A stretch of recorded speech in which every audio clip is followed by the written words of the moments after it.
See అండి, నాకు ఏది బ్యూటిఫుల్గా ఉన్నా మీతో షేర్ చేసుకోవడం అన్నది నా ప్రయారిటీ అండి. Look at this. ఇప్పటి వరకు మనం అన్ని గ్రీన్లో చూసాం. This is the cut stone with red అండి. ఎంత బాగుందో చూడండి. బట్ డెఫినెట్లీ ఈ పీస్తో ఇలా ఇలా ఇలా పైకి వెళ్తుంటే ఈ పీస్ నా మెడలో వేసుకుని చూపిస్తాను చూడండి. నైస్. నాకు ఎందుకో అనిపిస్తుందండి ఇది మనం బ్రేస్లెట్ లాగా కూడా వాడుకోవచ్చు అని. వెరీ క్యూట్ కదా.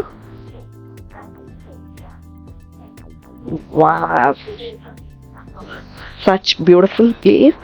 నేను అనడం కాదు, చూద్దామండి మనము. ఒకసారి బ్రేస్లెట్ లాగా పెడితే ఎలా ఉంటుందో చూడండి. వెరీ నైస్ అండి. Nice. What an amazing piece అండి. ఎంత బాగుందో చూడండి. 100% మన సోమాజీ కూడా కానీ సుచిత్ర కానీ గుంటూరు షోరూమ్కి డెఫినెట్లీ విజిట్ అవ్వండి. ఇలాంటి ప్రోడక్ట్స్ ఎన్నో చూడొచ్చు మీరు.